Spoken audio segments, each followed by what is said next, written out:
तर चालू घडामोडींमध्ये आपण आर्थिक घडामोडी पाहत होतो आणि आज त्याचा मी पार्ट 2 घेणार आहे। बघा, ग्रीड इंडिया या कंपनीला मिनीरत्न हा दर्जा देण्यात आलेला आहे। काल आपण पाहिलं की HAL हिंदुस्तान एरोनॉटिक्स लिमिटेडला महारत्न हा दर्जा देण्यात आलेला आहे, तसाच ग्रीड इंडियाला मिनीरत्न हा दर्जा देण्यात आलेला आहे। त्यानंतर बघा, देशातील सर्वात मोठा IPO हा 2024 मध्ये झाला। म्हणजे आजपर्यंत जितके IPO झाले, IPO म्हणजे काय, इनिशियल पब्लिक ऑफरिंग, म्हणजे एखादी कंपनी असेल तिला स्टॉक मार्केटवर किंवा NSE वर आपला स्टॉक लिस्ट करायचा असेल तर पहिल्यांदा ती कंपनी IPO ठेवते। मग आपण बघा IPO ला अप्लाय करतो, मग तो IPO आपल्याला लागतो किंवा नाही लागतो, लकवर असतं। तर हे इनिशियल पब्लिक ऑफरिंग आहे ना, तर आजपर्यंतचा LIC चा जो IPO होता ना, तो सगळ्यात मोठा IPO होता। आणि त्यानंतर आता Hyundai मोटर इंडिया लिमिटेड, आता Hyundai ही कंपनी तुम्हाला माहित असेल, आपण आपल्याला गाड्या माहिती आहेत, वेंड्यू झाली, नंतर क्रेटा वगैरे या गाड्या, या Hyundai कंपनीच्या गाड्या।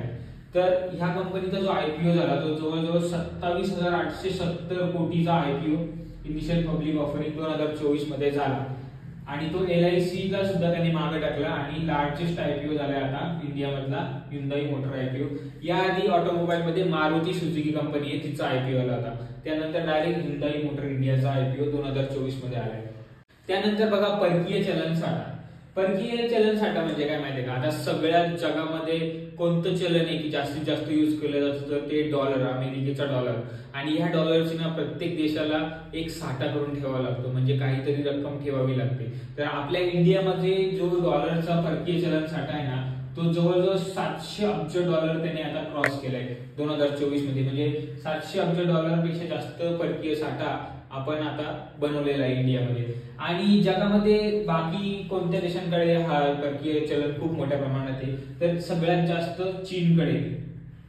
अमेरिकाचा जो डॉलर आहे ना, त्याची सगळ्यात जास्त साठवणूक चीनने केलेली आहे। त्यानंतर जपानकडे 2 नंबर आहे, 3 नंबर आहे स्वित्झर्लंड, आणि आता आपण 4थ्या नंबरला बोलू। म्हणजे डॉलरचा जो साठा आहे तो अख्ख्या जगामध्ये आपण 4 नंबरला आहे त्याच्यामध्ये, अमेरिकन डॉलरच्या साठवणुकीमध्ये, परकीय चलन साठा बोलतात त्याला। त्यानंतर बघा, जागतिक गुंतवणूक अहवाल आला 2024 चा। जागतिक गुंतवणूक अहवाल मध्ये असं सांगण्यात आलंय की फॉरेन डायरेक्ट इन्व्हेस्टर असतात, म्हणजे जे फॉरेन इन्व्हेस्टर असतात ना, ते आपल्या कंट्रीमध्ये इन्व्हेस्ट करतात, त्याला FII असं बोलतात। आणि दुसरे असतात DI, म्हणजे डोमेस्टिक इन्व्हेस्टर।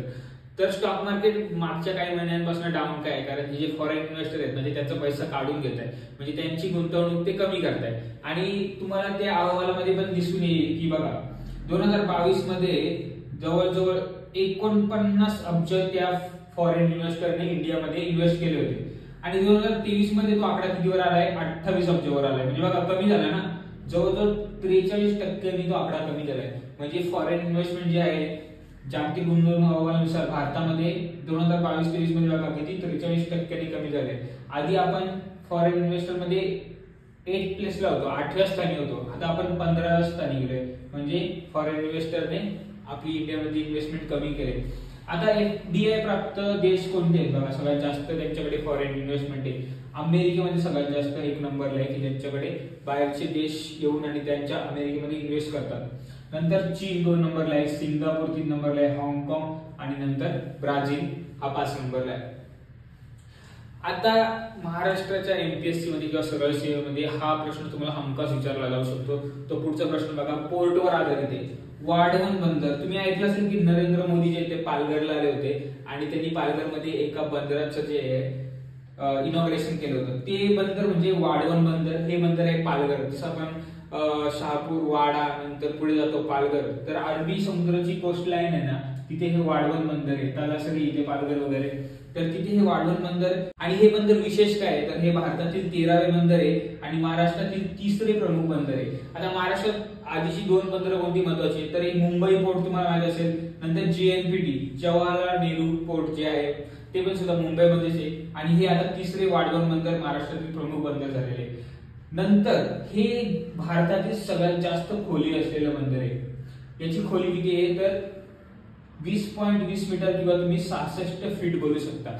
बंदराची ही जी खोली जेवढी जास्त असते ना, तेवढा बंदर जास्तीत जास्त वजनाचे जे जहाज असतात त्यांना तो होल्ड करू शकतो। आणि भारतातील सगळ्यात जास्त खोली असलेलं हे वाढवण बंदर बनलेलं आहे। बघा, सर्वाधिक खोल बंदर आहे भारतातलं।